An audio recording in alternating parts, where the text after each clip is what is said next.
सो गए तो फिर उन ख्वाबों का क्या होगा। सो गए तो फिर उन ख्वाबों का क्या होगा, जो दुनिया को देने हैं उन जवाबों का क्या होगा। आप सभी का सुपर कंसेप्ट क्लासेस में स्वागत है। और आज की इस वीडियो में आप लोगों को क्लास 12th हिंदी इलेक्टिव का very very important objective questions कराने वाला हूं। और देखिए यहाँ पर मैं आप लोगों को टोटल करीबन 150 के आसपास वायरल एमसीक्यू क्वेश्चंस कराऊंगा। तो आप लोग वीडियो पर कंप्लीट बने रहें। और अगर आप लोग हमारे चैनल पर पहली बार आए हैं तो चैनल को सब्सक्राइब करने के साथ साथ बेल के आइकन को प्रेस कर लीजिए और जितना हो सके इस वीडियो को अधिक से अधिक शेयर कर दें। तो देखिए यहाँ पर मैं आपको एक्चुअल में हिंदी इलेक्टिव का कौन कौन से चैप्टर का एमसीक्यू क्वेश्चंस कराने वाला हूँ। देखिए आप लोगों का जो एक किताब है, जो पतला वाला जो आप लोगों का हिंदी है, एक्चुअल में जो आप लोगों का अंतराल वाला है, उसमें आप लोगों का 4 चैप्टर है। पहला चैप्टर जिसका नाम है सूरदास की झोपड़ी और इसके लेखक का नाम है प्रेमचंद। दूसरा है आप लोगों का आरोहण, इसके लेखक का नाम है संजीव। तीसरा चैप्टर है हमारा बिस्कोहर की माटी और इसके लेखक का नाम है विश्वनाथ त्रिपाठी।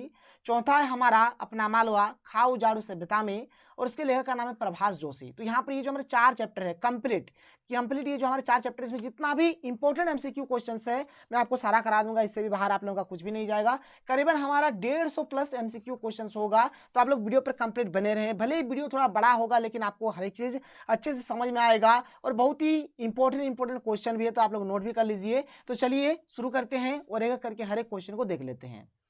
देखिए हमारे चैप्टर का नाम हो गया सूरदास की झोपड़ी और इसके लेखक का नाम हो गया प्रेमचंद। तो चलिए एक एक करके हर एक क्वेश्चन को देख लेते हैं। हमारे पास जो सबसे पहला जो क्वेश्चन है क्या है कि सूरदास की झोपड़ी पाठ के लेखक कौन है। अभी मैंने आप लोगों को बताया प्रेमचंद, ठीक है। इसका उत्तर क्या हो जाएगा, प्रेमचंद हो जाएगा। आगे चलिए अगला क्वेश्चन देख लीजिए क्या है। अगला क्वेश्चन है कि जगधर को स्वयं पर सूरदास की झोपड़ी जलाने का संशय कब होता है। कब होता है भाई, तो जब वह नायक राम की बात सुनता है तब उसको यह संशय होता है। देखिए आप जब कभी भी हिंदी का एमसीक्यू क्वेश्चन या फिर हिंदी का सब्जेक्टिव अगर आप लोग कोई भी क्वेश्चन का आंसर लिखते हैं ना, तो सबसे पहले क्या करिए, आप लोग बुक को थोड़ा सा रीडिंग कर लीजिए। बुक रीडिंग करेंगे तो आप लोग हर एक क्वेश्चन का आंसर मैक्सिमम दे देंगे। खैर कोई नहीं, यहाँ पर मैं आपको जितना भी क्वेश्चन करा रहा हूँ हर एक क्वेश्चन आप लोगों का इंपॉर्टेंट है। और हो सके आप लोगों को थोड़ा सा मेरी आवाज में दिक्कत लग सकता है क्योंकि मेरा मुंह में पूरा घाव हो गया है, मैं बोल नहीं सक रहा हूँ, लेकिन फिर भी मैं आप लोगों के लिए वीडियो बना रहा हूँ। खैर कोई नहीं, चलिए आगे बढ़ते हैं और देख लेते हैं क्वेश्चन नंबर 3। देखिए हमारे पास जो अगला क्वेश्चन है भाई, क्वेश्चन नंबर 3 हमारे पास क्या है देख लीजिए कि भैरव और सुभागी का सूरदास से क्या संबंध था। यानी भैरव और सुभागी जो है ना, सूरदास इसका कौन था। तो भाई सूरदास एक्चुअल में इसका कौन था, तो पड़ोसी था। याद रखिएगा क्या था, पड़ोसी। मतलब इन दोनों का संबंध किस चीज का था, तो पड़ोसी का संबंध था। तो इनका सही उत्तर क्या हो जाएगा, ऑप्शन नंबर 1। यानी जो भैरव है, भैरव की पत्नी का नाम है सुभागी और भैरव और सुभागी का सूरदास कौन है, तो भाई पड़ोसी है। तो यहाँ पर क्वेश्चन नंबर 3 का सही उत्तर क्या हो जाएगा, ऑप्शन नंबर 1 हो जाएगा, यानी कि पड़ोसी का। ठीक है, पड़ोसी का यहाँ पर बिल्कुल सही उत्तर हो जाएगा। क्वेश्चन नंबर 4 हमारे पास क्या है देख लीजिए कि भैरव की पत्नी का नाम क्या था। तो भैरव की पत्नी का नाम क्या था, तो सुभागी। 4 का सही उत्तर क्या हो जाएगा, ऑप्शन नंबर 1 हो जाएगा, सुभागी इसका बिल्कुल सही आंसर हो जाएगा। क्वेश्चन नंबर 5 क्या है कि सूरदास को किसके जल जाने का ज्यादा दुख था। देखिए सूरदास का झोपड़ी जल गया, लेकिन झोपड़ी जलने का उसको उतना दुख नहीं था जितना दुख उसके पोटली को जलने का था। तो यहाँ पर 5 का सही उत्तर ऑप्शन नंबर 2 हो जाएगा, पोटली इसका बिल्कुल सही आंसर हो जाएगा। आगे चलिए क्वेश्चन नंबर 6 की ओर बढ़ते हैं, देख लेते हैं क्वेश्चन नंबर 6 हमारे पास क्या है कि मिठुआ और सूरदास के बीच कौन सा रिश्ता था। तो मिठुआ और सूरदास के बीच क्या यहाँ पर बाप बेटे का रिश्ता था। ऑप्शन नंबर 2 इसका बिल्कुल सही उत्तर हो जाएगा। यानी सूरदास का बेटा कौन था भाई, तो मिठुआ सूरदास का बेटा था। मतलब मिठुआ और सूरदास के बीच बाप बेटे का रिश्ता था। तो यहाँ पर 6 का सही उत्तर ऑप्शन नंबर 2 हो जाएगा। आगे चलते हैं क्वेश्चन नंबर 7 यहाँ पर देख लेते हैं। क्वेश्चन नंबर 7 हमारे पास क्या है कि भैरव को सूरदास के प्रति उकसाने का कार्य किसने किया। तो देखिए यहाँ पर जगधर ने क्या किया था, भैरव को पूरा उकसा दिया था। भैरव को बोल दिया था कि देखो भाई तुम्हारा जो पत्नी है ना और सूरदास के झोपड़ी में ही छुप कर था, इसलिए तुम क्या करो सूरदास के झोपड़ी ही जला दो, उसका पोटली एकदम चुरा लो क्योंकि पोटली में बहुत सारा पैसा है। तो ये बात है। तो 7 का सही उत्तर यहाँ पर ऑप्शन नंबर 3 हो जाएगा, जगधर ने। यानी जगधर ने इस बहनों को उकसाया था। क्वेश्चन नंबर 8 हमारे पास क्या देख लीजिए कि सूरदास की पोटली किसने चुराई थी। तो भैरव ने। ठीक है, सूरदास की पोटली किसने चुराई थी, भैरव ने चुरा लिया था। किसके कहने पर, मतलब कौन उकसाया था, तो जगधर उकसाया था। इस बात को याद रखिए, जगधर उकसाया था, जगधर चोरी नहीं किया था बल्कि भैरव ने ही चोरी कर लिया था और उसके झोपड़ी को आग भी लगा दिया था। आगे चलिए क्वेश्चन नंबर 9 यहाँ पर क्या देख लीजिए। क्वेश्चन नंबर 9 है कि सूरदास की पोटली में कितने पैसे थे। तो उस पोटली में भाई 500 रुपया से अधिक, यानी कि 500 से ऊपर पैसा था उसमें। तो 9 का सही उत्तर ऑप्शन नंबर 2 हो जाएगा। यानी कि 500 रुपये से अधिक पैसा था, 500 रुपये से ऊपर। देखिए 500 रुपये भी ऑप्शन है, इस पर टिक नहीं करना है, ये वाला ऑप्शन होगा, 500 रुपये से उसमें अधिक पैसा था। आगे चलिए क्वेश्चन नंबर 10 देख लेते हैं। क्वेश्चन नंबर 10 हमारे पास क्या है कि सूरदास ने पैसे कैसे जमा किए थे। तो भाई सूरदास भीख मांग मांग कर इतना पैसा जमा किया था। क्वेश्चन नंबर 11 की ओर बढ़ते हैं, देख लेते हैं क्वेश्चन नंबर 11 हमारे पास क्या है। तो क्वेश्चन नंबर 11 देखिए क्या कि जगदर कैसा व्यक्ति था। तो जगदर 1 नंबर का महालालची व्यक्ति था। ठीक है, लालची हो जाएगा इसका बिल्कुल सही उत्तर। क्वेश्चन नंबर 12 की ओर बढ़ते हैं, देख लेते हैं क्वेश्चन नंबर 12 हमारे पास क्या है कि सूरदास की झोपड़ी किस विधा में लिखा गया है। तो सूरदास की जो झोपड़ी है भाई ये उपन्यास, ये एक उपन्यास का अंश है। कौन सा उपन्यास, तो इसके मतलब प्रेमचंद का उपन्यास है जिसका नाम है रंगभूमि। तो रंगभूमि उपन्यास से सूरदास का ये जो झोपड़ी वाला ये जो चैप्टर इसको लिया गया है। देखो यहाँ पर मैंने लिख भी दिया है कि सूरदास की झोपड़ी प्रेमचंद के रंगभूमि उपन्यास का अंश है। बहुत ही इंपॉर्टेंट है, नोट डाउन कर लीजिएगा। आगे चलिए अगला जो क्वेश्चन है क्या है कि सूरदास की झोपड़ी पाठ में सूरदास कौन है भाई। तो भाई यहाँ पर सूरदास एक भिखारी है। क्या है सूरदास, एक भिखारी है। क्वेश्चन नंबर 14 देखिए हमारे पास क्या है। क्वेश्चन नंबर 14 है तो हम 100 लाख बार बनाएंगे कथन से सूरदास के चरित्र की कौन सी विशेषता उभरकर सामने आती है। तो यहाँ पर आशावादी दृष्टिकोण भी होगा, जीवित रहने की जिज्ञासा भी होगा और आत्मविश्वास भी होगा। यानी 14 का सही उत्तर ऑप्शन नंबर 4 हो जाएगा। इनमें से सभी इसका बिल्कुल राइट आंसर हो जाएगा। आगे चलिए क्वेश्चन नंबर 15 की ओर बढ़ते हैं, देख लेते हैं क्वेश्चन 15 हमारे पास क्या है कि सूरदास द्वारा पोटली में जोड़कर रखे रुपये से क्या करने की योजना बनाई गई थी। तो भाई ये जो सूरदास ने जो पोटली में पैसा रखा था वो चाहता था कि मिठुआ का शादी देंगे, जो उनके जो भी मतलब मर गए हैं जो पूर्वज है उनका पिंडदान देंगे, गांव में एक कुआं बनाएंगे, पानी का सुविधा हो सभी के लिए। तो इस प्रकार का उनका मकसद था, इसीलिए इन्होंने पोटली में पैसा जोड़ जोड़ कर रखा था। लेकिन पोटली इसका चोरी हो जाता है। तो यहाँ पर ऑप्शन नंबर 1, 2, 3 सभी सही होगा। इन्हें अपने पुत्र मिठुआ का विवाह कराने की, पितरों को पिंडदान करने की, अपने नामलेवा का उद्धार करने की। ठीक है, मतलब यहाँ पर इसका ऑप्शन नंबर 4 सही हो जाएगा। इनमें से सभी इसका बिल्कुल राइट उत्तर हो जाएगा। अगला क्वेश्चन है क्वेश्चन नंबर 16 क्या कि भैरव ने सूरदास पर क्या आरोप लगाया। तो भैरव सूरदास को बोलता है तुम ठग हो, तुम दुष्चरित्र हो, तुम दुराचारी हो। यानी इनमें से सभी इसका बिल्कुल राइट उत्तर हो जाएगा। यानी 16 का ऑप्शन नंबर 4 यहाँ पर बिल्कुल सही आंसर होगा। आगे चलिए क्वेश्चन नंबर 17 देख लीजिए क्या है हमारे पास कि सुभागी अकेले रहकर जीवन यापन करने का निर्णय किस कारण कर चुकी है। मतलब सुभागी जो था ना भाई, सुभागी को भैरव जो उसका पति है बहुत ज्यादा मारता पीटता था। मतलब भैरव का स्वभाव सही नहीं था, एकदम नीरस स्वभाव के थे। मतलब यहाँ पर इसका ऑप्शन नंबर 1 बिल्कुल सही उत्तर हो जाएगा कि भैरव के नीरस स्वभाव के कारण। यहाँ पर संतान उत्पन्न न होने के कारण ये तो होगा ही नहीं। अपने पति का दूसरी स्त्री से संबंध ये भी नहीं है। सूरदास के समझाने के कारण ये भी नहीं है। तो भाई पहला ऑप्शन इसका बिल्कुल सही हुआ। देखिए जब आप लोग ऑप्शन को पढ़ेंगे तब भी आपका बहुत सारा क्वेश्चन बन जाएगा। आगे चलते क्वेश्चन 18 देख लीजिए क्या है कि जगदर भैरव को क्या सलाह देता है। तो जगदर भैरव को बोलता है कि तुमने सूरदास का जो पैसा का जो पोटली चुराया है उसको रिटर्न कर दो, वापस दे दो। यानी कि सूरदास के रुपये लौटा देने की बात वो करता है। क्वेश्चन नंबर 19 हमारे पास क्या है कि सूरदास का सारा नौरस्य, ग्लानि और अक्षोभ कैसे दूर हो गया। तो इसका उत्तर है घिसू के द्वारा कहे गए शब्दों से, मतलब उससे इसको मोटिवेशन मिल जाता है। और भाई आजकल के टाइम में मोटिवेशन चाहिए ही चाहिए। क्वेश्चन नंबर 20 क्या है कि सूरदास में आशा का संचार होने पर वो अपनी प्रतिक्रिया कैसे अभिव्यक्त करता है। तो दोनों हाथों से राख को उड़ाकर, यानी जो उसका झोपड़ी जल जाता है उसका जो राख है दोनों हाथों से राख को उड़ाकर अपनी प्रतिक्रिया प्रदर्शित करता है। सूरदास की सारी इच्छाएं धरी की धरी क्यों रह गई। देखिए सूरदास के मन में बहुत प्रकार का इच्छा था, मतलब उनका मकसद था कि मिठुआ का शादी कराएंगे, जो पूर्वज उनका पिंडदान देंगे, गांव में पानी का सुविधा कराएंगे। लेकिन ये जो भी इच्छा है उनका धरी के धरी रह जाती है। इसका मेन कारण है कि उनका झोपड़ी जल जाता है और पोटली में जो रखा पैसा था वो भी जल जाता है। तो ये सूरदास को तो लगता है कि पैसा जल गया है, लेकिन वास्तव में उसका पैसा जला नहीं था, बल्कि उसके पैसे को भैरव ने चुरा लिया था। तो यहाँ पर 21 का सही उत्तर ऑप्शन नंबर 2 हो जाए। यानी कि ये वाला जो है ना ये ऑप्शन नंबर 2, ठीक है, ये ऑप्शन नंबर 2 इसका बिल्कुल सही उत्तर। झोपड़ी के साथ रुपयों की पोटली भी जल जाने पर इनकी जो भी इच्छाएं थी वो धरी की धरी रह गई। तो 21 का सही उत्तर ऑप्शन नंबर 2 हो जाएगा। आगे चलिए क्वेश्चन नंबर 22 देख लीजिए हमारे पास क्या है कि प्रेमचंद उर्दू में किस नाम से लिखते थे। भाई देख लीजिए यहाँ पर एक कंफ्यूजन होता है। अगर उर्दू से अगर बात करा जाए तो इसका सही उत्तर हो जाएगा नवाब राय, ठीक है। और अगर वास्तविक नाम का बात करेंगे तो इसका हो जाएगा धनपत राय। यानी प्रेमचंद का वास्तविक नाम धनपत राय था, ठीक है। और प्रेमचंद उर्दू में नवाब राय नाम से लिखते थे। मतलब प्रेमचंद का ही दोनों नाम है, नवाब राय भी और धनपत राय भी, लेकिन धनपत राय इसका वास्तविक नाम हो गया और उर्दू का नाम हो गया इसका नवाब राय। आगे चलते हैं, आगे बढ़ते हैं, क्वेश्चन नंबर 23 देखते हैं। देखिए क्वेश्चन नंबर 23 हमारे पास क्या है कि चूल्हा ठंडा क्या होता तो दुश्मनों का कलेजा कैसे ठंडा होता है। यह कथन किसका है। यह कथन भाई नायक राम का है। किसका है, नायक राम का। आगे चलिए क्वेश्चन नंबर 24 देख लीजिए क्या है। क्वेश्चन नंबर 24 है कि सुभागी भैरों से डरकर रात भर कहाँ छिपकर बैठी थी। भैरव सुभागी को पूरा एकदम मार रहा था, पीट रहा था, तो सुभागी क्या करते हैं, सूरदास की झोपड़ी में जाकर छिप कर बैठ जाते हैं। तो यहाँ पर सूरदास की झोपड़ी इसका बिल्कुल सही उत्तर हो जाएगा। भाई चैप्टर का ही नाम है सूरदास की झोपड़ी, तो जाहिर सी बात है सूरदास की झोपड़ी में ही जाके छिप के बैठेगा। क्वेश्चन नंबर 25 क्या है देख लीजिए कि सूरदास किस कार्य को पूर्ण करने हेतु रुपये इकट्ठा कर रहा था। पहला कि वह गया जाकर अपने पूर्वजों का पिंडदान कराना चाहता था, बिल्कुल सही बात है। मिठुआ के ब्याह के लिए भी सही है। कुआं बनवाने के लिए ये भी सही है, यानी कि इनमें से सभी इसका बिल्कुल सही आंसर हो जाएगा। आगे बढ़ते हैं क्वेश्चन नंबर 26 देख लीजिए। क्वेश्चन नंबर 26 क्या है कि जगदर किसका खोंचा लगाता था। तो जगदर मिठाई का खोंचा लगाता था, मिठाई का ठेला लगाता था। ठीक है, आगे चलिए आगे बढ़ते हैं। क्वेश्चन नंबर 27 देख लीजिए क्या है यहाँ पर। क्वेश्चन नंबर 27 है कि सुभागी सूरदास की झोपड़ी में क्यों छिपी। तो अपनी पति की मार से बचने के लिए ये ऐसा काम करते हैं और जाकर सूरदास की झोपड़ी में जाकर छिपकर बैठ जाते हैं। क्वेश्चन नंबर 28 क्या है कि प्रेमचंद का वास्तविक नाम क्या था। मैंने आप लोगों को अभी बताया धनपत राय। ऑप्शन नंबर 2 इसका बिल्कुल सही आंसर हो जाएगा। क्वेश्चन नंबर 29 क्या देखिए कि भैरों को सूरदास के खिलाफ उकसाने और भड़काने में किसकी भूमिका थी, किसने उकसाया और किसने भड़काया था। तो जगधर ने। 29 का सही उत्तर ऑप्शन नंबर 1 हो जाएगा, जगधर ने इसको उकसाया था और भड़काया था। क्वेश्चन नंबर 30 देख लीजिए क्या है कि भैरों ने सूरदास की झोपड़ी में आग क्यों लगाई।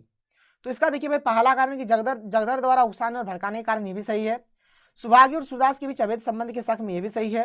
सुभागी को मारने से रोकने के कारण यह भी सही है, यानी कि इनमें से सभी इसका बिल्कुल यहाँ पर सही आंसर हो जाएगा। क्वेश्चन नंबर 31 देख लीजिए क्या है कि सूरदास को किस बात का दुख था। तो भाई रुपये की पोटली खो जाने का, यानी उनको लगा भाई चलो झोपड़ी जल गया कोई दिक्कत नहीं, झोपड़ी हम लोग दोबारा बना लेंगे, लेकिन इतना जो पैसा हमने इकट्ठा करके रखा था ये दोबारा मैं कमा नहीं पाऊंगा। ठीक है, इस कारण 31 का सही उत्तर ऑप्शन नंबर 2 हो जाएगा। आगे चलिए क्वेश्चन नंबर 32 क्या देख लीजिए कि सुभागी किसकी पत्नी थी। तो जो सुभागी है वह भैरों की पत्नी थी। ठीक है, 32 का सही उत्तर ऑप्शन नंबर 3 हो जाएगा। क्वेश्चन नंबर 33 क्या है कि तुम खेल में रोते हो, यह कथन किसका है। तो यह कथन घिसू का था। ठीक है, किसका, घिसू का। इसका उत्तर क्या हो जाएगा, घिसू हो जाएगा। और घिसू कौन था भाई, तो मिठुआ के मित्र घिसू ने मिठुआ से कहा, मतलब घिसू कौन था, तो मित्रों घिसू कौन था, तो मिठुआ का दोस्त था। उसने क्या बोला यहाँ पर, इसने बोला कि तुम खेल में रोते हो। ये कथन जो है ये घिसू का है और घिसू मिठुआ का दोस्त है।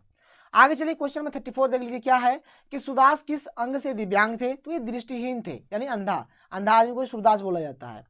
क्वेश्चन नंबर 35 देख लीजिए क्या है कि सूरदास से संबंधित कौन सा कथन सही है। तो भाई यहाँ पर ऑप्शन नंबर 2 इसका सही हो जाएगा, यानी कि सूरदास में अदम्य जिज्ञासा और संघर्ष का भाव था। 35 का सही उत्तर ऑप्शन नंबर 2 हो जाएगा। आगे चलिए क्वेश्चन नंबर 36 देख लीजिए क्या है कि सूरदास की झोपड़ी शीर्षक पाठ में अंधा भिखारी है। कौन है भाई अंधा भिखारी, सूरदास इसमें क्या है, अंधा भिखारी है। क्वेश्चन नंबर 37 देख लीजिए क्या है कि प्रेमचंद का जन्म कब हुआ था। तो 1880 में प्रेमचंद का जन्म हुआ था। क्वेश्चन नंबर 38 हमारे पास क्या है कि प्रेमचंद का जन्म उत्तर प्रदेश के किस जिले में हुआ था। तो वाराणसी में हुआ था, याद रखिएगा। देखिए यहाँ पर उत्तर प्रदेश में हुआ था, ये एक बात हो गया। किस जिला में हुआ था, तो वाराणसी जिला में हुआ था इनका जन्म। क्वेश्चन नंबर 29 ये देखिए, अभी मैंने क्वेश्चन 39 जो है क्या है, अभी मैंने आप लोगों को बताया कि प्रेमचंद का वास्तविक नाम क्या था। तो धनपत राय। प्रेमचंद का वास्तविक नाम क्या है, तो धनपत राय इसका वास्तविक नाम है। आगे चलिए क्वेश्चन नंबर 40 को बढ़ते हैं, देख लेते हैं। क्वेश्चन नंबर 40 हमारे पास क्या है कि प्रेमचंद का कौन सा कहानी संग्रह अंग्रेज सरकार द्वारा जब्त कर लिया गया। तो सोजे वतन जो था वह अंग्रेज सरकार द्वारा इसको जब्त कर लिया गया। क्वेश्चन नंबर 41 क्या है कि प्रेमचंद उर्दू रचनाएं किस नाम से लिखते थे। तो नवाब राय के नाम से लिखते थे, मैंने आप लोगों को अभी बताया थोड़ी देर पहले। क्वेश्चन नंबर 42 है कि प्रेमचंद ने किन पत्रिकाओं का संपादन किया है। तो भाई उसने माधुरी, हंस, मर्यादा, ये सब के सब यहाँ पर जो भी पत्रिकाएं हैं ये सब के सब का यहाँ पर इन्होंने क्या किया है, संपादन किया है। क्वेश्चन नंबर 43 क्या है कि हिंदी साहित्य के महान लेखक मुंशी प्रेमचंद का निधन कब हुआ था। तो 1936 को इनका डेथ हुआ था, इनका मृत्यु हुआ था। क्वेश्चन नंबर 44 क्या है कि सूरदास की झोपड़ी पाठ के लेखक कौन है। तो भाई प्रेमचंद है, अभी मैंने आप लोगों को बताया है। क्वेश्चन नंबर 45 की प्रेमचंद की किस उपन्यास का अंश सूरदास की झोपड़ी है। तो रंगभूमि, मैंने ये भी आप लोगों को बता दिया है। क्वेश्चन नंबर 46 सूरदास की झोपड़ी पाठ में मुख्य नायक कौन है, मतलब इसमें मैन कौन है, मैन हीरो कौन है। तो मैन हीरो इसमें सूरदास ही है, सूरदास याद रखिएगा। क्वेश्चन नंबर 47 क्या है कि सुभागी कौन थी। तो भैरों की धर्म पत्नी। सूरदास झोपड़ी में पोटली कहाँ छिपाकर रखता था। तो भाई इसका आंसर हो जाएगा छप्पर में, यानी बड़ेर में आप बोल सकते हैं। क्वेश्चन नंबर 49 कि सूरदास का किसमें विश्वास था। तो भाई उनका पुनर्निर्माण में विश्वास था कि चलो भाई घर अगर कोई तोड़ भी देगा तो मैं फिर से घर को बना लूंगा दोबारा। तो देखिए क्वेश्चन नंबर 50 क्या है कि जगधर किससे ईर्ष्या करता था, यानी वो किससे जलता था या फिर किससे नफरत करता था। तो इसका उत्तर हो जाएगा भैरों से। तो ये हो गया इसका आंसर, यानी 50 का सही उत्तर ऑप्शन नंबर 2 हो गया। देखिए हमारा जो चैप्टर है, चैप्टर का नाम है आरोहण और इसके लेखक का नाम है संजीव। तो चलिए सबसे पहले हम लोग थोड़ा सा लेखक के बारे में जान लेते हैं। देखिए संजीव का जो जन्म है 1947 में हुआ था। किस जिला में हुआ है भाई? तो सुल्तानपुर जिला में हुआ है, और ये सुल्तानपुर हमारा कहाँ पड़ता है? तो उत्तर प्रदेश में पड़ता है। इनका जो कहानियां है अधिकतर हंस में प्रकाशित हुआ है, इस बात को भी आप लोग जान लीजिए। 3 चीज यहाँ पर मैंने आप लोगों को बता दिया। आगे चलते हैं, अब इस चैप्टर के जितने भी इंपॉर्टेंट एमसीक्यू क्वेश्चंस है एक एक करके हर एक क्वेश्चन को देख लेते हैं। देखिए सबसे पहला क्वेश्चन है कि आरोहण पाठ के लेखक कौन है? तो भाई संजीव, ठीक है, याद रखिएगा संजीव इसके लेखक है। क्वेश्चन नंबर 2 हमारे पास क्या है, आप लोग देख लीजिए। तो क्वेश्चन नंबर 2 है कि रूप सिंह के गांव का क्या नाम था? तो इसके गांव का नाम था माही, याद रखिएगा, माही इसके गांव का नाम था। क्वेश्चन नंबर 3 हमारे पास क्या है कि बस ने रूप सिंह और शेखर कपूर को किस स्टॉप पर उतारा था? बहुत ही महत्वपूर्ण क्वेश्चन है। तो देवकुंड के स्टॉप पर, यानी देवकुंड का जो बस स्टॉप था उसी जगह पर इन लोगों को उतार दिया था। आगे चलिए क्वेश्चन नंबर 4 की ओर बढ़ते हैं, देख लेते हैं क्वेश्चन नंबर 4 हमारे पास क्या है। क्वेश्चन नंबर 4 है कि रूप सिंह कितने सालों बाद अपने गांव वापस लौटा था? ठीक है, वापस लौटा था, यहाँ पर एक आकार दे दीजिएगा, लौटा था। तो 11 साल बाद, यानी वो 11 साल बाद अपने गांव वापस आए थे। क्वेश्चन नंबर 5 हमारे पास क्या है, देख लीजिए कि रूप सिंह के गांव का क्या नाम था? मैंने आप लोगों को अभी बताया, इनके गांव का नाम क्या था भाई? तो माही, याद रखिएगा। क्वेश्चन नंबर 6 हमारे पास क्या है कि माही किस गांव से पहले पड़ने वाला गांव है? तो माही जो है ना वो सरगी से पहले पड़ता था, तो सरगी हो जाएगा इसका आंसर, ऑप्शन नंबर 2 इसका बिल्कुल सही उत्तर हो जाएगा। क्वेश्चन नंबर 7 हमारे पास क्या है, देख लीजिए। तो क्वेश्चन नंबर 7 है कि धूप की सुनहरी पट्टियों के बीच छाया की स्याह पट्टियां, इस पंक्ति की तुलना किस जानवर से की गई है? तो इसका जो तुलना है धारीदार खालों वाला जानवर से किया गया है।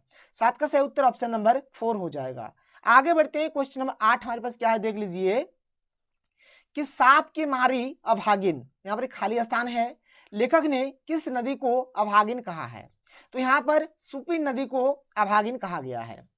क्वेश्चन नंबर 9 क्या है, देख लीजिए कि रूप सिंह के इलाके के आखिरी गांव का क्या नाम था? तो इसके गांव के मतलब जो इसका जो इलाका था, इसके इलाके का जो आखिरी गांव था, लास्ट वाला जो गांव था, इसका नाम था, देखिए सुर्गी कहीं कहीं पर लिखा, कहीं कहीं पर सरगी लिखा हुआ है, तो बात है कि कोई दिक्कत नहीं है, ठीक है, सुर्गी लिखा रहे चाहे सरगी लिखा रहे। आगे चलते हैं, क्वेश्चन नंबर 10 की ओर बढ़ते हैं, देख लेते हैं क्वेश्चन नंबर 10 हमारे पास क्या है कि पेट के लिए क्या क्या नहीं करना पड़ता है? यह कथन रूप सिंह ने किसके लिए कहा है? तो भाई ये महिप के लिए कहा है, जो घोड़े को लाते हैं, ठीक है, बहुत ही रिस्की काम होता है पहाड़ों में इस प्रकार का काम करना, इसलिए बोला गया है कि पेट के लिए क्या क्या नहीं करना पड़ता है। आगे चलिए क्वेश्चन नंबर 11 हमारे पास क्या है, देख लीजिए कि रूप सिंह और शेखर कपूर महिप के रोजगार के बारे में चर्चा क्यों कर रहे थे? क्यों कर रहे थे भाई? इसलिए कर रहे थे क्योंकि देखिए पहला बात, उनका जो अभी एज था बहुत ही कम एज था, तो जिस प्रकार का वो काम करता था वो बहुत ही जोखिम भरा था, बहुत ही मतलब कभी भी उनको कुछ भी हो सकता था, कभी उनका जान भी जा सकता था, इस प्रकार का काम था। तो इसका सही आंसर ऑप्शन नंबर 2 हो जाएगी, क्योंकि उसकी उम्र कच्ची थी और वह घोड़े वाला धंधा करता था जो जोखिम भरा था, यानी कभी भी उनका जान भी जा सकता था इस धंधे में कि पहाड़ के ऊपर इस प्रकार से घोड़े को लेकर चलना बहुत ही रिस्की था। आगे चलिए क्वेश्चन नंबर 12 हमारे पास क्या है, देख लीजिए कि कहानी में भूप सिंह और रूप सिंह के पिता कौन थे? तो इनके पिता का नाम था भाई राम सिंह, याद रखिएगा, ऑप्शन नंबर 3 इसका बिल्कुल सही उत्तर हो जाएगा, राम सिंह इसका सही आंसर हो जाएगा। क्वेश्चन नंबर 13 देख लीजिए क्या है हमारे पास कि महिप किसका पुत्र था? तो जो महिप है ये भूप सिंह और शैला का पुत्र था, ऑप्शन नंबर 1 इसका बिल्कुल सही उत्तर हो जाएगा, भूप सिंह और शैला, रूप सिंह और शैला नहीं बल्कि भूप सिंह और शैला। क्वेश्चन नंबर 14 हमारे पास क्या है, देख लीजिए इस यात्रा वृतांत में भूप दादा का चरित्र चित्रण किस प्रकार किया गया है? यहाँ पर एक ऑप्शन है आत्मविश्वासी, दूसरा है परिश्रमी, तीसरा है चुस्तीले तथा फुर्तीले और चौथा है उपरोक्त सभी, यानी यही वाला ऑप्शन नंबर 4 इसका सही उत्तर हो जाएगा, उपरोक्त सभी इसका आंसर हो जाएगा। आगे चलिए क्वेश्चन नंबर 15 क्या है, देख लीजिए कि भूप सिंह को हिमांग पहाड़ पर आकर क्यों बसना पड़ा? तो इसका सही उत्तर हो जाएगा यहाँ पर ऑप्शन नंबर 4, यानी कि 2 एवं 3 दोनों, यानी ऑप्शन नंबर 2 भी सही है और ऑप्शन नंबर 3 भी सही है, यानी कि मलबे में उनके मकान, खेत, माँ बाप सब धंस जाने के कारण ये हो गया एक बात, और दूसरा कि अधिक बर्फबारी होने के कारण। तो ऑप्शन नंबर 2 ऑप्शन नंबर 3 इसका सही है, यानी क्वेश्चन नंबर 15 का सही उत्तर हो जाएगा ऑप्शन नंबर 4, यानी कि 2 और 3 दोनों। आगे चलिए क्वेश्चन नंबर 16 देखते हैं। तो देखिए क्वेश्चन नंबर 16 क्या है कि वही पहाड़ कबर बन गया सबका, भूप दादा ने ऐसा क्यों कहा? तो ये जो बात है ना, इस बात को कहने का जो कारण है यहाँ पर पहला, दूसरा, तीसरा हर एक कारण सही होगा। यानी क्योंकि बर्फबारी के कारण उनका मकान, खेत, माँ बाप सब धंस गए थे, ये हो गया एक कारण। दूसरा है कि 10-10 किलोमीटर तक धंसाव हुए थे, ये दूसरा कारण। अधिक तबाही हुई थी, रास्ते बदल गए, नदियां बदल गई, ये तीसरा कारण। यानी उपरोक्त सभी इसका बिल्कुल सही आंसर हो जाएगा। आगे चलते हैं, क्वेश्चन नंबर 17 देख लेते हैं। देख लीजिए क्वेश्चन नंबर 17 क्या है कि झरने को मोड़ने में भूप सिंह की किसने सहायता की थी? किसने सहायता किया था भाई? तो सैलानी किया था। ऑप्शन नंबर 4 इसका बिल्कुल सही उत्तर हो जाएगा। क्वेश्चन नंबर 18 हमारे पास क्या है कि आरोहण कहानी में स्त्रियों की कैसी छवि प्रस्तुत की गई है? दैन्य स्थिति, सरल जीवन शैली, परिश्रमी तथा अनपढ़, यानी उपरोक्त सभी इसका भी आंसर हो जाएगा। क्वेश्चन नंबर 19 क्या है देख लीजिए कि सैला के सुपिन में कूद कर आत्महत्या करने का क्या कारण था? सैला क्या करते हैं? सुपिन में कूदकर अपना जान दे देते हैं, आत्महत्या कर लेते हैं, सुसाइड कर लेते हैं। क्यों करते हैं? इसका क्या कारण है?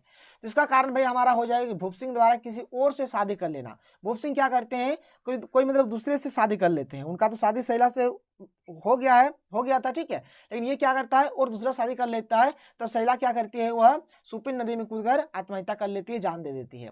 क्वेश्चन नंबर 20 क्या है कि रूप सिंह को पर्वतारोहण संस्थान से कितनी तनख्वाह मिलती थी? तो भाई उनको 4,000 रुपये पैसा मिलते थे, 4,000 रुपया पैसा उनको मिल जाता था। क्वेश्चन नंबर 21 क्या है देख लीजिए यहाँ पर कि महिप ने भूप सिंह का घर क्यों छोड़ दिया था? तो भाई इसलिए छोड़ दिया था क्योंकि वो अपनी माँ की मृत्यु का गुनहगार भूप सिंह को मानता है। क्योंकि जब यहाँ पर भूप सिंह क्या करते हैं, जब दूसरी शादी करके लाते हैं तो जो उनका माँ था ना सैला, वो मर देती है, ठीक है, यानी कि आत्महत्या कर देती है। इसीलिए जो यहाँ पर महिप है वह भूप सिंह को ही बोलता है कि तुम्ही ने मेरे माँ को मारा है, इसलिए वो अपना घर छोड़ देता है।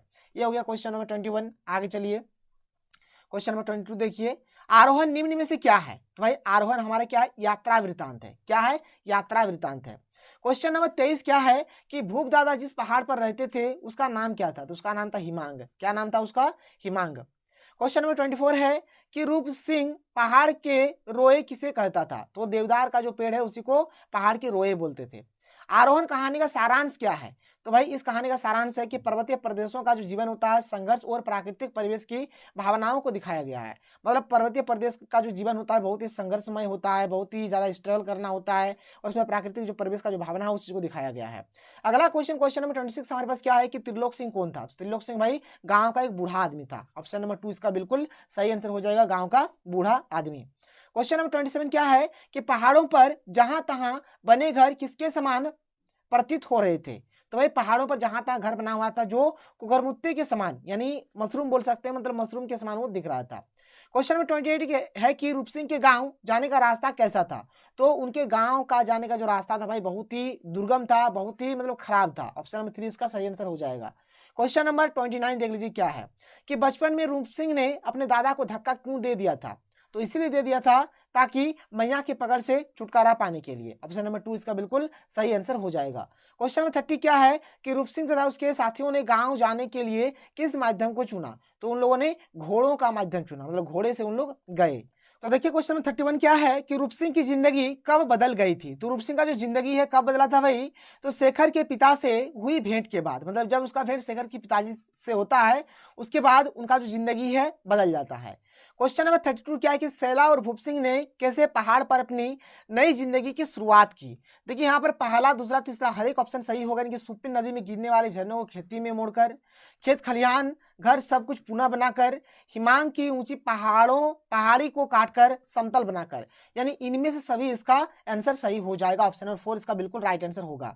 आगे चलते हैं, क्वेश्चन नंबर 33 देख लेते हैं। देखिए क्वेश्चन नंबर 33 क्या है कि बूढ़े त्रिलोक सिंह को क्या सुनकर अजीब और अविश्वसनीय लगा? क्या लगा भाई? तो उनको जब ये पता चला कि सरकार पहाड़ पर चढ़ने का प्रशिक्षण देने वालों को नौकरी देती है, ये बात सुनकर उनको एकदम आश्चर्य लगता है।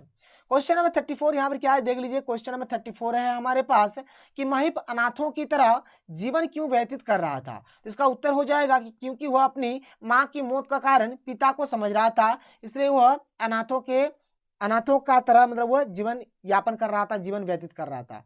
क्वेश्चन नंबर 35 यहाँ पर क्या है देख लीजिए कि रूप सिंह अपना गांव तथा परिवार छोड़कर मसूरी क्यों चला जाता है? तो रोजगार की तलाश के लिए वह मसूरी चल जाता है।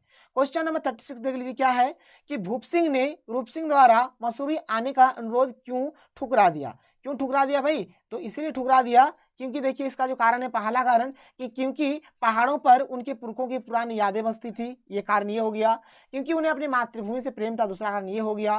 क्योंकि ये पहाड़ पर ही जीना और मरना चाहते थे, तीसरा कारण ये हो गया। यानी कि यहाँ पर ऑप्शन 4 सही हो जाएगा, इनमें से सभी इसका बिल्कुल राइट आंसर हो जाएगा। आगे चलिए क्वेश्चन नंबर 37 देख लेते हैं। हमारे पास क्या है कि रूप सिंह ने अपने भाई भूप सिंह को पहाड़ पर चढ़ते हुए देखकर उनकी तुलना किससे की है? तो भाई रोबोट से भी क्या है, वनमानव से भी क्या है, छिपकली से भी क्या है, इनमें से सभी इसका बिल्कुल राइट आंसर हो जाएगा। क्वेश्चन नंबर 38 हमारे पास क्या देख लीजिए कि रूप सिंह को उसका घर उजड़ने तथा माता पिता के निधन की सूचना किसके माध्यम से प्राप्त होती है? तो त्रिलोक सिंह के माध्यम से प्राप्त होता है। ठीक है, त्रिलोक सिंह ही बताते हैं हर एक चीज को, तभी उनको पता चलता है।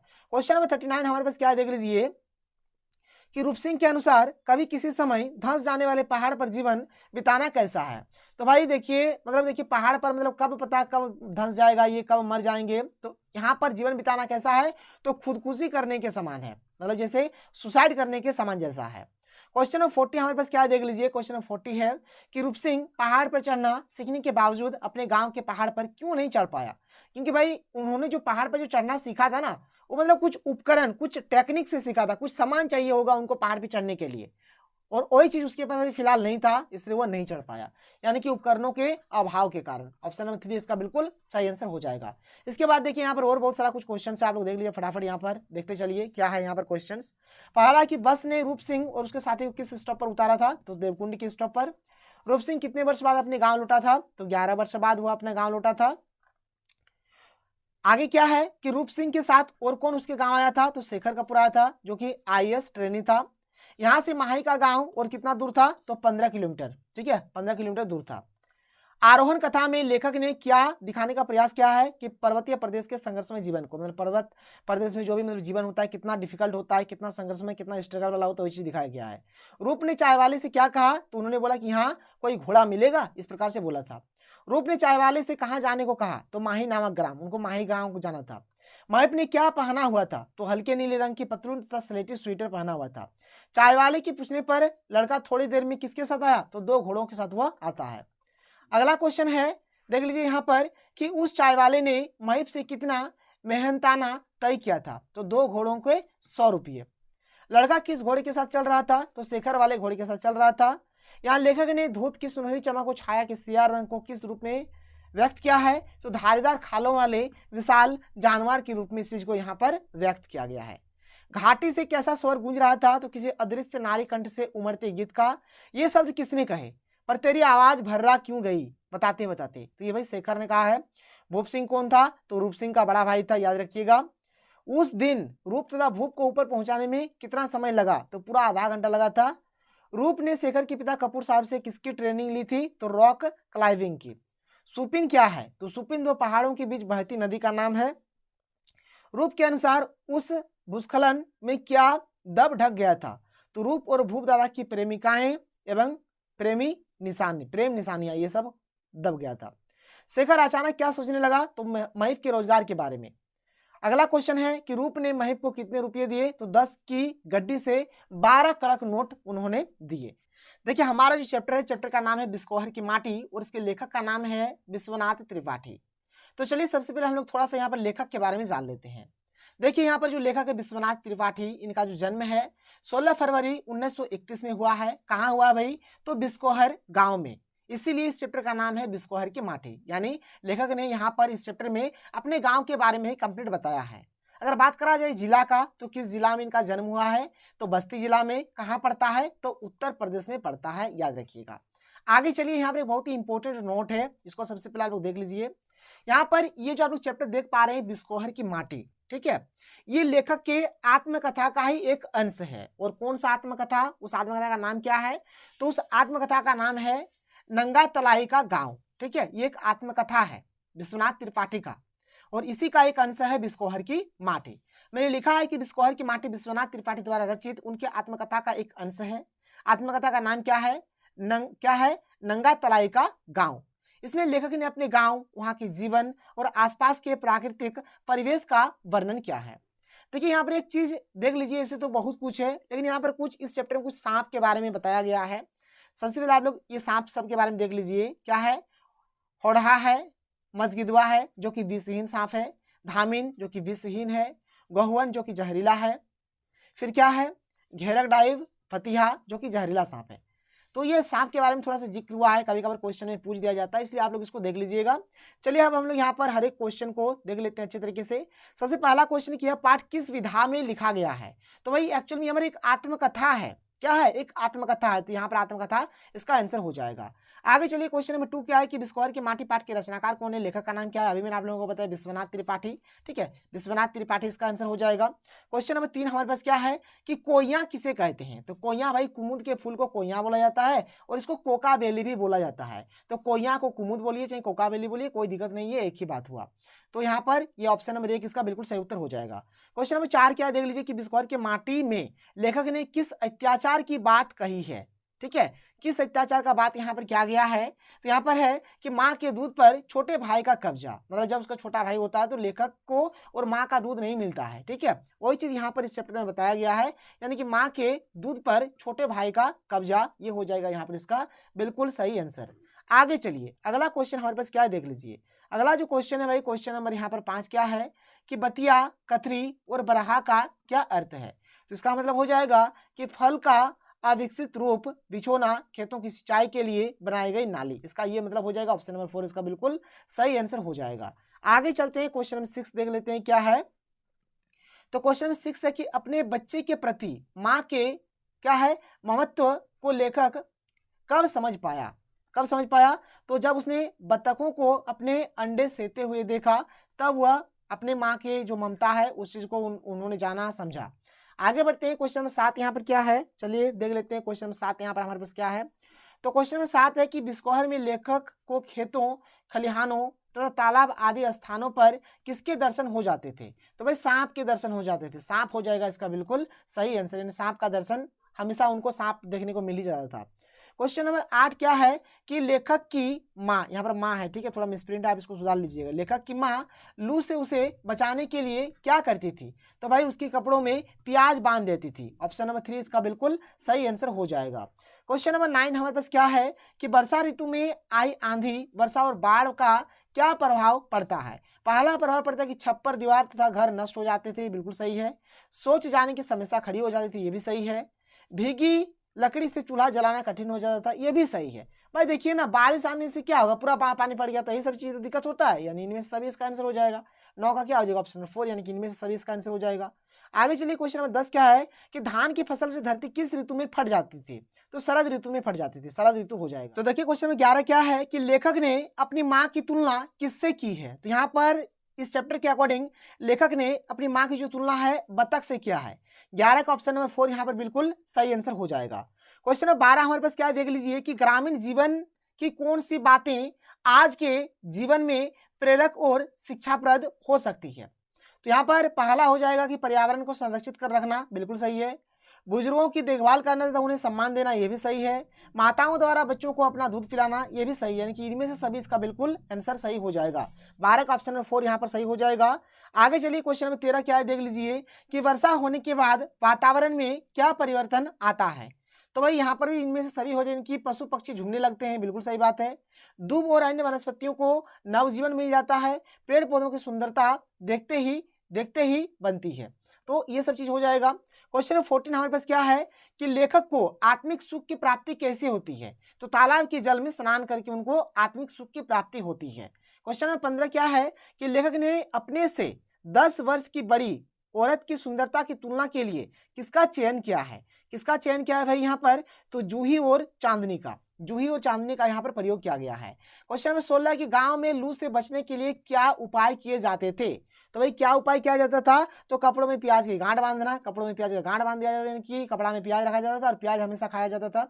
कच्चे आम को पकाकर आम रस बनाकर पीना, ये भी ऑप्शन सही हो जाएगा, ऑप्शन 1 और ऑप्शन 2 बिल्कुल सही यहाँ पर हो जाएगा, यानी यहाँ पर इसका सही आंसर हो जाएगा 16 का ऑप्शन नंबर 3 हो जाएगा, 1 और 2 दोनों। आगे चलते हैं, क्वेश्चन नंबर 17 देख लेते हैं क्या है। क्वेश्चन नंबर 17 है कि भोजपत्रों पर भोज करने की किसकी परंपरा है? यहाँ पर एक 19 छूट गया, दे दीजिएगा। किसकी परंपरा है? तो हिंदू परिवारों की, ये हिंदू धर्म के लिए भाई हिंदू परिवारों का है ये। आगे चलते क्वेश्चन 18 क्या है कि आत्मकथा नंगा तलई का गांव का नायक कौन है? तो विश्वनाथ है। कौन है भाई? विश्वनाथ। 18 का सही उत्तर ऑप्शन नंबर 2 हो जाएगा। क्वेश्चन नंबर 19 देख लीजिए। देखिए क्वेश्चन नंबर 19 हमारे पास क्या है लेखक ने माँ की तुलना बतख से क्यों की है? तो यहाँ पर इसका ऑप्शन नंबर 4 हो जाएगा, यानी कि बच्चों के प्रति सतर्क रखने से। देखिए हमारे जो चैप्टर है, चैप्टर का नाम है अपना मालवा खाऊ उजाड़ू सभ्यता में, और इस चैप्टर के लेखक का नाम है प्रभास जोशी। देखिए जो प्रभास जोशी है, इनका जो जन्म है इंदौर मध्य प्रदेश में हुआ है, और कब हुआ था भाई? तो 1937 को हुआ था। इस बात को आप लोग नोट डाउन कर लीजिए। तो चलिए एक एक करके यहाँ पर हम लोग जितने भी इंपॉर्टेंट एमसीक्यू क्वेश्चन है, हर एक क्वेश्चन को हम लोग देख लेते हैं। देखिए सबसे पहला जो क्वेश्चन है क्या है कि अपना मालवा पाठ के लेखक का चुनाव कीजिए। कि लेखक का नाम क्या है भाई? तो प्रभास जोशी हो जाएगा। ऑप्शन नंबर 1 इसका बिल्कुल सही उत्तर हो जाएगा। क्वेश्चन नंबर 2 क्या है कि प्रभास जोशी का जन्म दिए गए विकल्पों में से चयन करें। यानी प्रभास जोशी का जन्म कब हुआ था भाई? तो 1937 को हुआ था। मैंने आप लोगों को अभी बता दिया। ऑप्शन नंबर 4 इसका बिल्कुल सही उत्तर हो जाएगा। क्वेश्चन नंबर 3 क्या है कि लेखक का जन्म कहाँ हुआ? दिए गए उचित विकल्पों का चयन करें। मतलब यहाँ पर लेखक का जन्म कहाँ हुआ था, ये चीज आप लोगों को यहाँ पर बताना है। मैंने आप लोगों को अभी बता दिया कि लेखक का जो जन्म हुआ भाई इंदौर मध्य प्रदेश में हुआ था। कहाँ? इंदौर मध्य प्रदेश। ऑप्शन नंबर 3 इसका बिल्कुल सही आंसर हो जाएगा। क्वेश्चन नंबर 4 क्या देख लीजिए कि प्रभास जोशी ने पत्रकारिता का आरंभ किस संपादक के अंतर्गत किया था? तो राजेंद्र माथुर। ठीक है, ऑप्शन नंबर 4 इसका बिल्कुल आंसर सही हो जाएगा। क्वेश्चन नंबर 5 क्या है कि प्रभास जोशी ने अपना पहला अखबार निकाला, उसका नाम क्या था? उसका नाम था जनसत्ता। क्या नाम था? जनसत्ता। ऑप्शन नंबर 3 इसका आंसर हो जाएगा सही। क्वेश्चन नंबर 6 क्या है कि जनसत्ता अखबार का संपादकीय किस क्षेत्र की ओर झुकाव रखता था? तो सामाजिक क्षेत्र की ओर। ऑप्शन नंबर 2 इसका आंसर सही हो जाएगा। क्वेश्चन नंबर 7 हमारे पास क्या है कि अपना मालवा किस विधा में लिखा गया है? तो भाई ये हमारा एक संस्मरण था। क्या था? संस्मरण था ये। आगे चलिए क्वेश्चन नंबर 8 देख लेते हैं क्या है। क्वेश्चन नंबर 8 के पाठ के प्रारंभ में मालवा प्रदेश को कैसा प्रदर्शित किया गया है? तो भाई स्टार्टिंग टाइम में मालवा को यहाँ पर प्राकृतिक संपदा से समृद्ध, यानी बोलिए ऐसा कि ऐसा कोई भी चीज नहीं था जो मालवा में नहीं था। हर एक चीज था, प्रकृति पूरा बसा हुआ था मालवा में। लेकिन धीरे धीरे धीरे धीरे जब वहां पर फैक्ट्री कारखाना लगते गया तो मालवा एकदम उजड़ गया। और अभी तो मालवा में सही ढंग का बारिश भी नहीं होता है। तो यहाँ पर स्टार्टिंग टाइम में जो है ना मालवा को यहाँ पर किस प्रकार से दिखाया गया है? तो प्राकृतिक संपदा से परिपूर्ण, एकदम समृद्ध, एकदम सब कुछ है वहां पर। आगे चलिए क्वेश्चन नंबर 9 क्या है कि चौमासा के समय मालवा तथा राजस्थान में किस भिन्नता की ओर संकेत किया है? तो जगह जगह तालाब बना हुआ था। ऑप्शन नंबर 1 इसका बिल्कुल सही आंसर हो जाएगा। आगे चलिए क्वेश्चन नंबर 10 देख लेते हैं क्या है कि त्योहार के समय मालवा के घर आंगन को किससे लिपा जाता था? तो गोबर से लिपा जाता था। याद रखिएगा, गोबर गोबर दिया जाता था हर एक घर में। क्वेश्चन नंबर 11 है कि लेखक के अनुसार सभ्यताओं का जन्म किसने दिया है? तो भाई नदियों ने। देखिए जो भी सभ्यता है, चाहे हड़प्पा सभ्यता हो, मेसोपोटामिया का सभ्यता हो, सिंधु घाटी सभ्यता हो, कोई सा भी सभ्यता हो, जो सभ्यता जो विकसित हुआ है नदी के किनारे ही विकसित हुआ है। इसलिए 11 का सही उत्तर ऑप्शन नंबर 3 हो जाएगा, यानी कि नदियों ने। नदियों ने इसका सही आंसर हो जाएगा। क्वेश्चन नंबर 12 क्या है यहाँ पर देख लीजिए कि लेखक ने मालवा प्रदेश की किस विशेषता को रेखांकित किया है?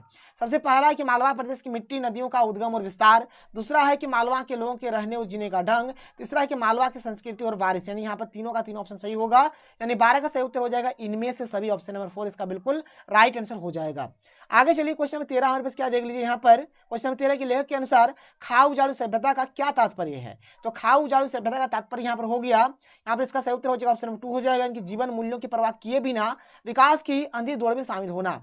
यानी अभी के टाइम में अगर देखा जाए ना तो आदमी पैसा कमाने के चक्कर में, देश का विकास करने के चक्कर में कुछ भी नहीं देख रहा है कि क्या हो रहा है क्या नहीं। पेड़ पौधे एकदम अंधाधुंध काटे जा रहे हैं, समय पर बारिश नहीं हो रही है, जगह जगह पर एकदम फैक्ट्री कारखाना लगाया जा रहा है, कुछ भी ध्यान नहीं रखा जा रहा है क्या हो रहा है क्या नहीं हो रहा है। इसीलिए इस चैप्टर का भी नाम है खाओ उजाड़ो सभ्यता, यानी खाओ और जो भी सभ्यता है उसको उजाड़ दो। आगे चलिए आगे देख लीजिए यहाँ पर अगला क्वेश्चन हमारे पास क्या है।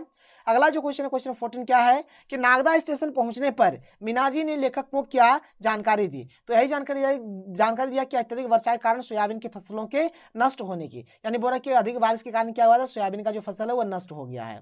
क्वेश्चन नंबर 15 क्या है कि लेखक अब पहाड़ क्यों नहीं चढ़ पाएंगे? तो भाई उनका जो एज है वो ज्यादा हो गया है, मतलब वो थोड़ा सा बूढ़ा हो गया है कि अधिक आयु के कारण। ऑप्शन नंबर 2 इसका बिल्कुल सही आंसर हो जाएगा। क्वेश्चन नंबर 16 हमारे पास क्या है कि मालवा में होने वाली बरसात का जनजीवन पर क्या प्रभाव पड़ा है? ठीक है, तो क्या प्रभाव पड़ा है देख लीजिए। तो यहाँ पर इसका सभी प्रभाव पड़ा है, यानी पहला प्रभाव पड़ा है कि गेहूं और चने की फसल अच्छी होने की आशा में लोग प्रसन्न हो जाते हैं, ये हुआ एक बात। ठीक है, यानी जैसे बरसात हुआ तो ये प्रभाव पड़ा। दूसरा कि नदियों में उबलता पानी और लहलाती फसलों को देखकर संपन्नता का आश्वासन मिलना। सोयाबीन की फसल नष्ट हो जाती है, सोयाबीन का फसल नष्ट भी हो जाता है, इनमें से सभी इसका आंसर सही हो जाएगा। क्वेश्चन नंबर 17 क्या है कि लेखक 2 बार विंध्य के घाट पर क्यों उतरते हैं? तो क्या है? ओंकारेश्वर तथा नेमावर जाने के लिए। क्वेश्चन नंबर 18 कि मालवा में पहले जैसी वर्षा न होने का क्या कारण बताया गया है? तो पहला कारण है कि पर्यावरणीय प्रदूषण, दूसरा है कि वनों की तेजी से कटाई, तीसरा है कि वायुमंडल में कार्बन डाइऑक्साइड की मात्रा में लगातार वृद्धि। इसका सही उत्तर ऑप्शन नंबर 4 हो जाएगा। इनमें से सभी इसका बिल्कुल राइट आंसर हो जाएगा।